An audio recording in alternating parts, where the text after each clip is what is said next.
होइन यो जाओ नेवेसले के भनिरहेको छ यस्तो प्लेयर्सहरूको त मेन्टालिटी नै भएन नि हेर्नुस् यो हो जाओ नेवेसको एक्ज्याक्ट स्टेटमेन्ट हामीलाई थाहा छ क्रिस्टियानो रोनाल्डोले यो वर्ल्ड फुटबल र पोर्चुगल टिमलाई दिएको उसको योगदान क्रिस्टियानो रोनाल्डो एउटा अहिले पोर्चुगलको नर्मल प्लेयर हो र उसले हामीले जस्तै पोर्चुगललाई हेल्प गर्ने हो र अब यही कुरा हामी कम्पेयर गरौँ अर्जेन्टिनाको लागि एमी मार्टिनेजले के भन्दो रहेछ त मेसीको लागि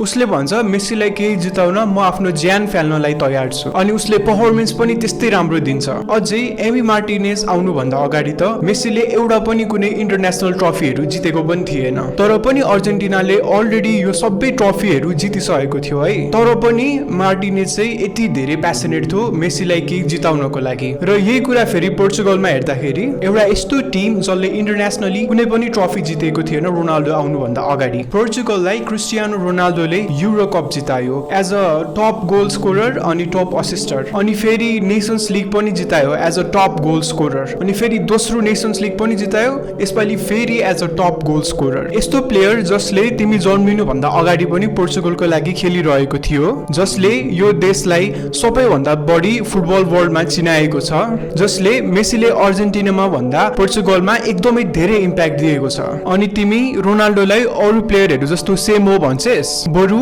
जाओ नेवेजले यस्तो भन्नु पर्थ्यो म मेरो कन्ट्रीको लागि मेरो क्याप्टेनको लागि यो वर्ल्ड कप जिताउनको लागि आफ्नो ज्यान फालेर आफ्नो बेस्ट पर्फर्मेन्स दिन तयार छु यस्तो चाहिँ मेन्टालिटी भएन है पोर्चुगल प्लेयर्सहरूको